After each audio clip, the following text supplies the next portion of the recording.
Welcome to a new episode of Arduino EDUvision Season 4, episode number 2. Yes, we are live on YouTube, Facebook, LinkedIn, and also new on this season, Crowdcast too. Yeah, so if you're watching this from YouTube, hit the thumbs up, or Facebook. Can you put a thumbs up in YouTube? Yeah, you can. Yeah, in Facebook you can put a heart, and then in LinkedIn there's this light bulb. Yeah, exactly.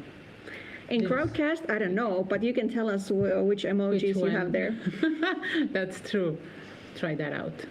So we are Melissa and Roxana. And we're part of Arduino Education, as it says on our hoodies. Yeah.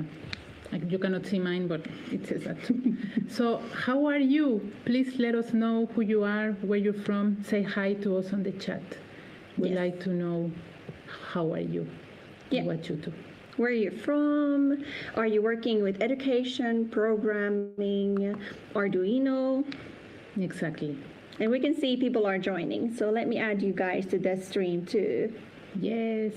Hi, Samuel. But where are you from, Samuel? Let us know. Yeah. Alexander, hello. Yeah. Keep commenting on the chat. Wisconsin, exactly. Dante from Wisconsin. Hello, everyone. Yeah. Good to see you on this new episode. Hope you will have a fun. And we have prepared so many things, but because today we're going to talk about open source and maker education, as next week we celebrate Software Freedom Day, and we will also show you a cool project using Arduino and processing. Yeah, and we have a tutorial for this project, so after the show you can also create the project with processing. And you don't need that many components for this project. No, very cool. So, people from Turkey, Paris, Argentina, Canada, Iran, oh, nice, Serbia, Italy, La Italia, Netherlands, wow. Thanks for joining, this is so cool. Oh, from Tijuana, Mexico. Welcome to the stream. And keep on commenting throughout the episode if you have any questions to us about the project, for example, or anything else. Please let us know in the comments. Yeah. Oh, there's Natalie from Canada. Cool. You're going to hear something Natalie. About her later. Yeah. Awesome.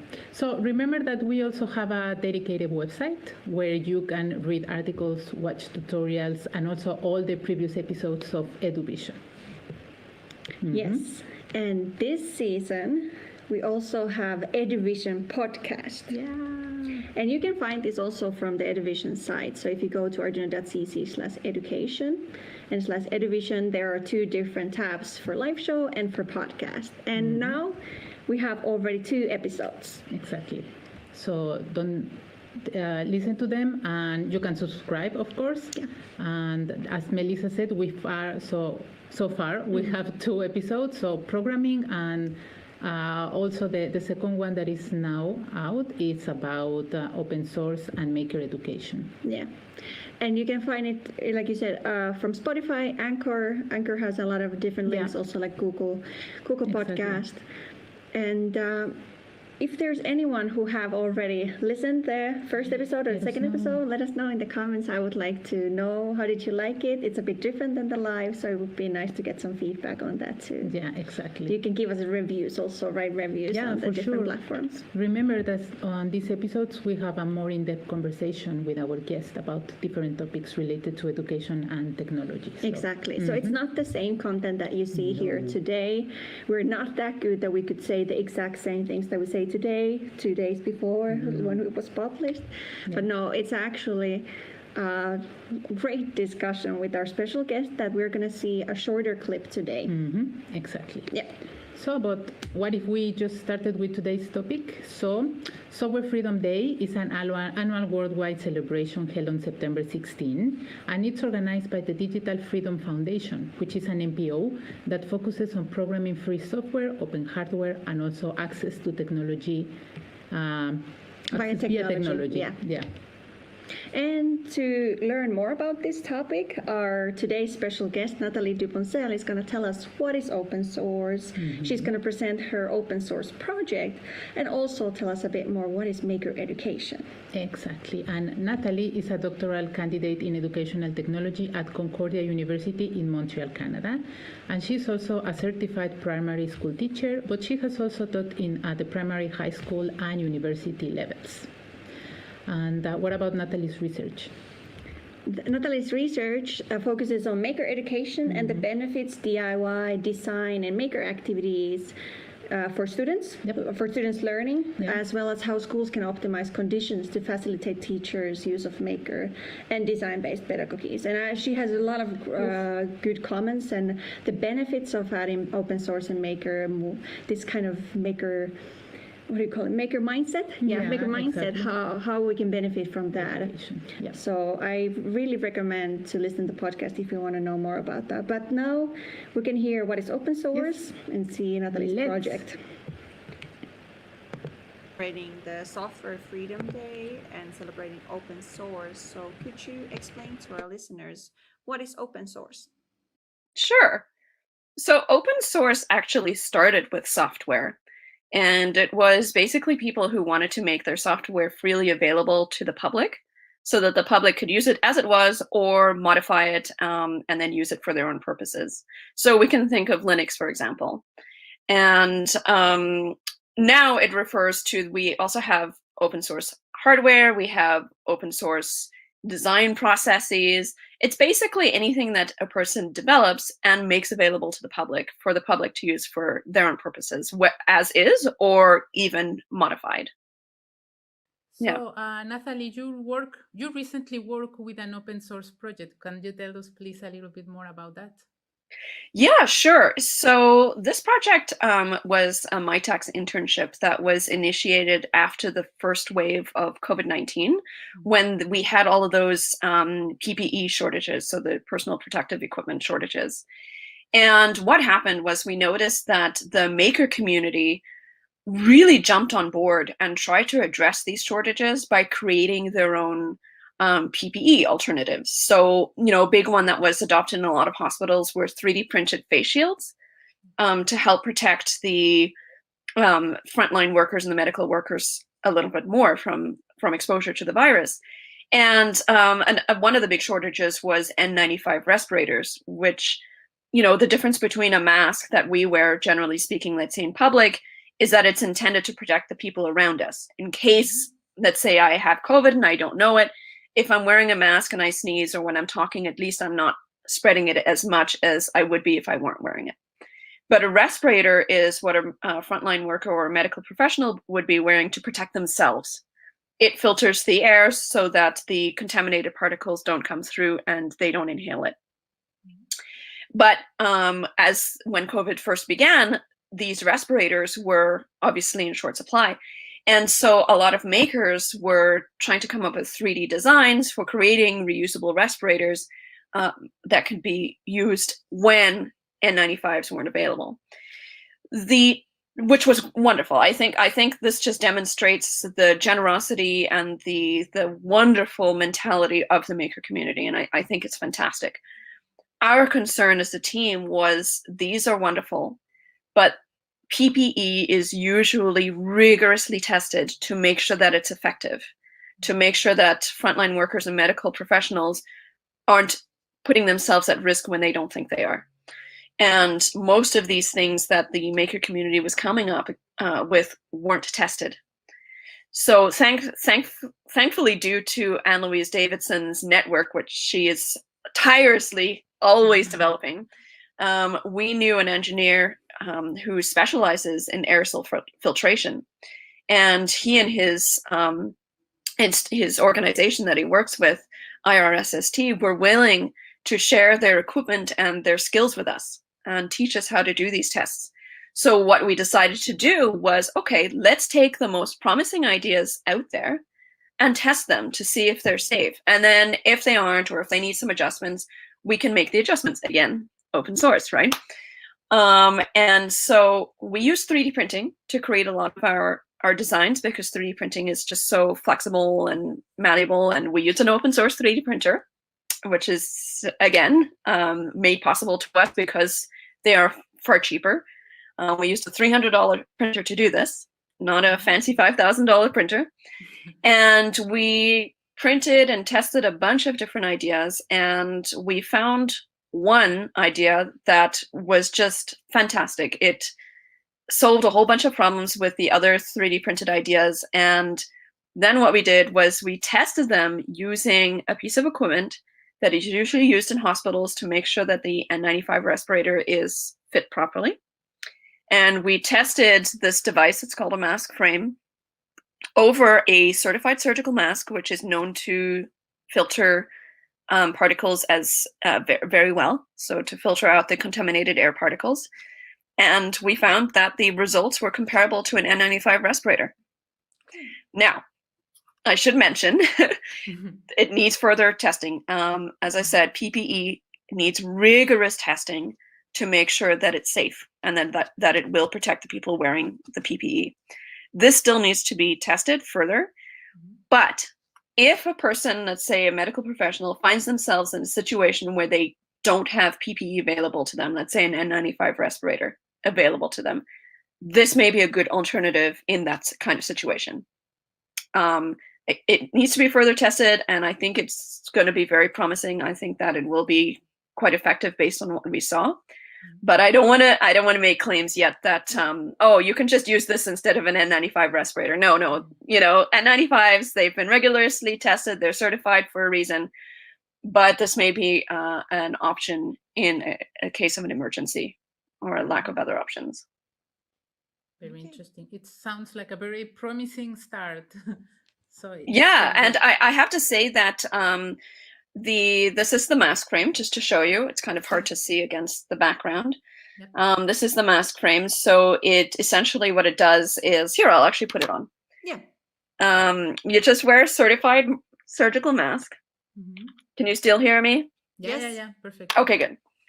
A certified surgical mask, and then you put the frame over the mask, like this. The bottom part goes around my head, but I won't do that now just because I'm wearing glasses and such.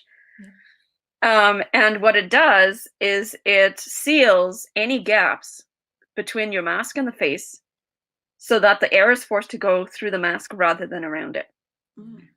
So in the case of an N95 respirator, how it works is twofold. There are two important factors.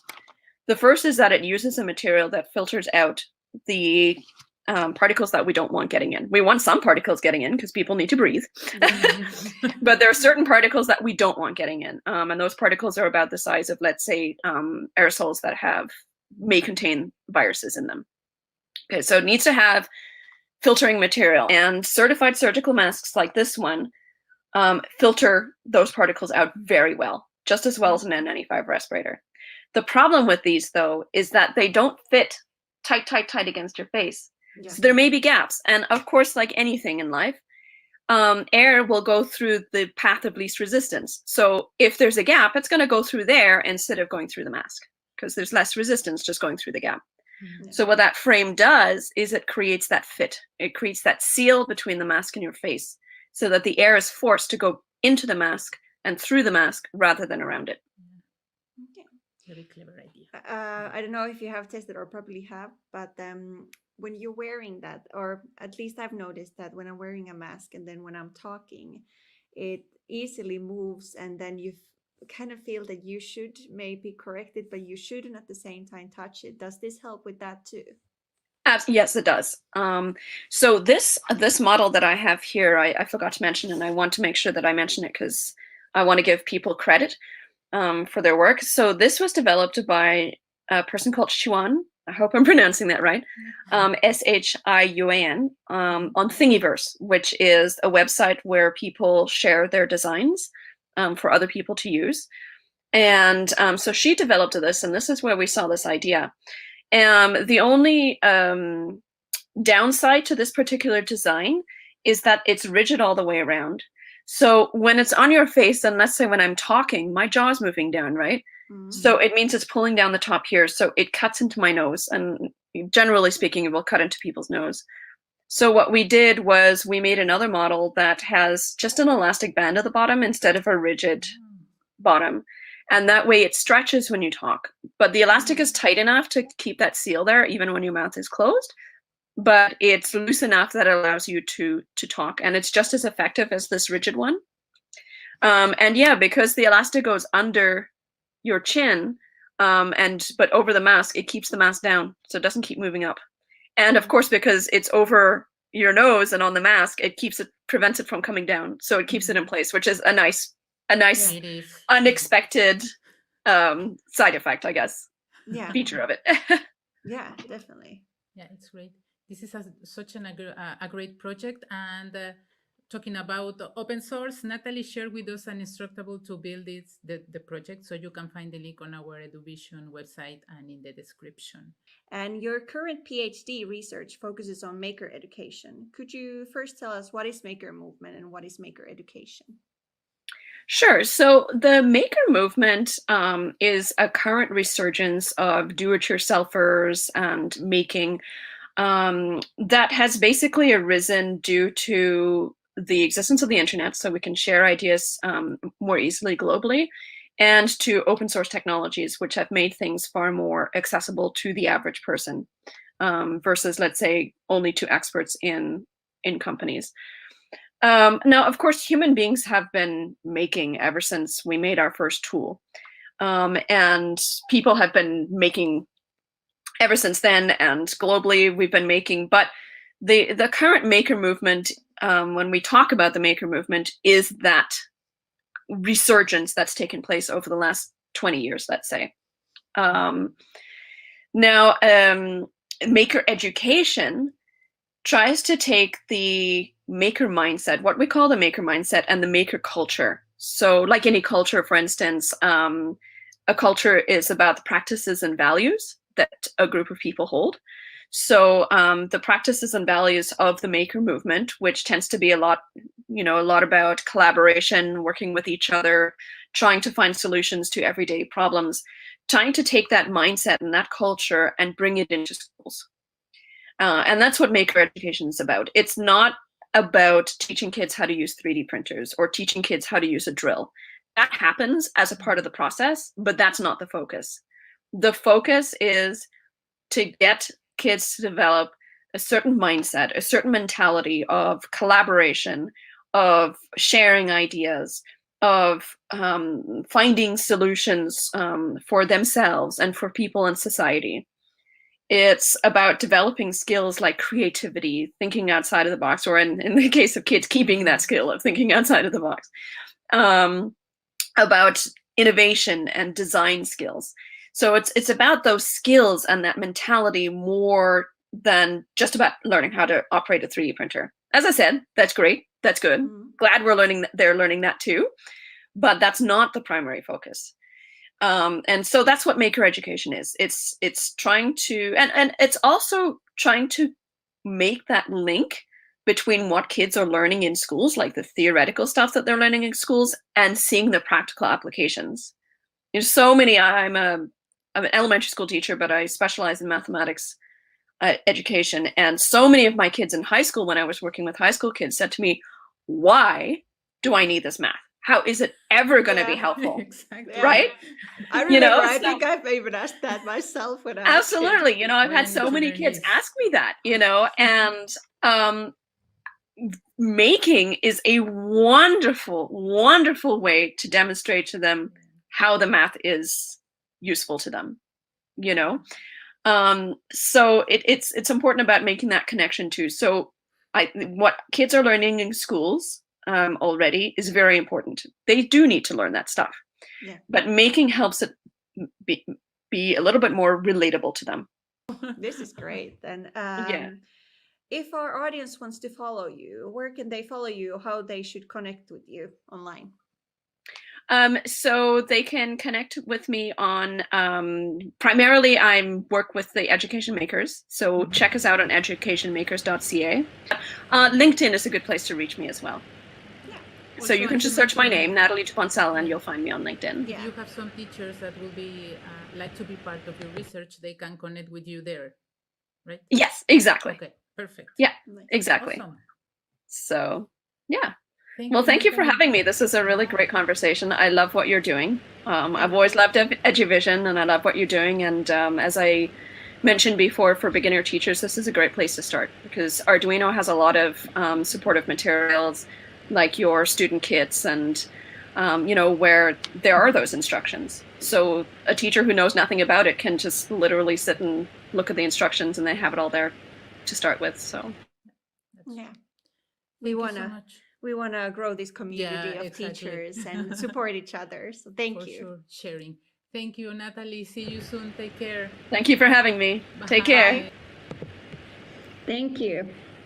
That was a great interview. Yeah, and a lot of great comments from Yeah. you guys also. I want to still say, what was it, Alexander? Alex, yeah. Yeah. He wanted to try the mask project. Yeah, and he was 13 and had already learned from Maker Education how to 3D print. So exactly. if you have any projects you would like to share with us, do that on the EDUvision site. Yeah. So if you want to learn more also about what is open source, you can take a look at an article we have which is called What is Open Source and Why is it Important on our website. Yeah, you can find this from the EDUvision website. And from there, like we said, you can find the links to listen to Nathalie's full podcast, the episode we had with her, the second episode, and also read the article about her work activating Yes Mode, the power of open source and maker education. Exactly. And I would say many of you who are here today listening this and watching this, participating in our discussion, know that Arduino is an open source hardware.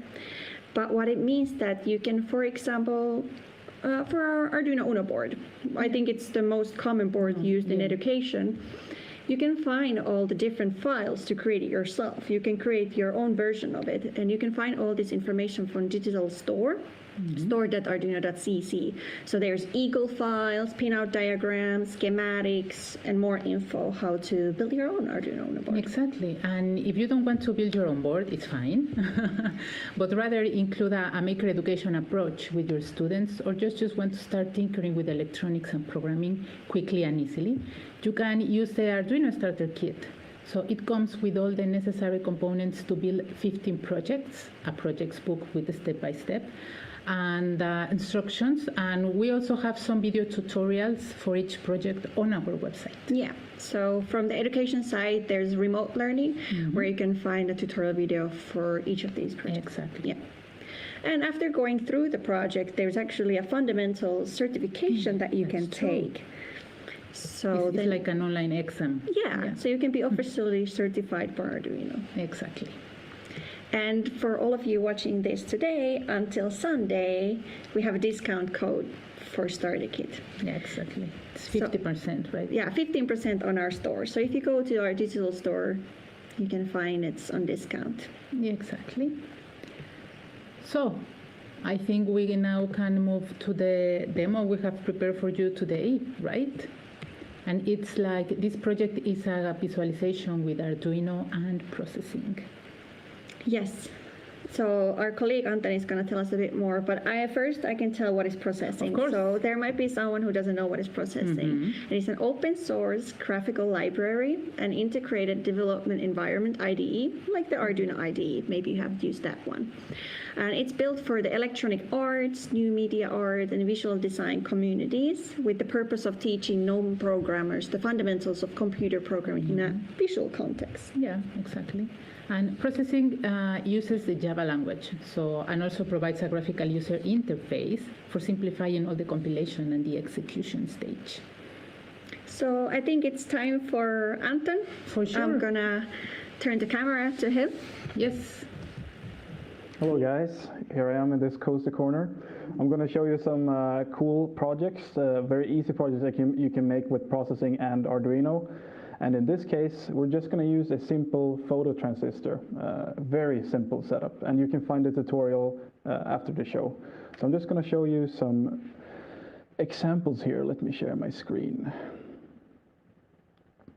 There we go. Here we go. So this is just a sphere, but if I shine my light on it, you can see that it's reacting. So I'm just taking the data from this photo transistor and sending it to processing, and it's really, really cool. It's a very simple project, and anyone could try it. So yeah, really cool. I can shine my light like that. I'll show you another project. Let's see. We can try this one, for example. Oh, 1 second.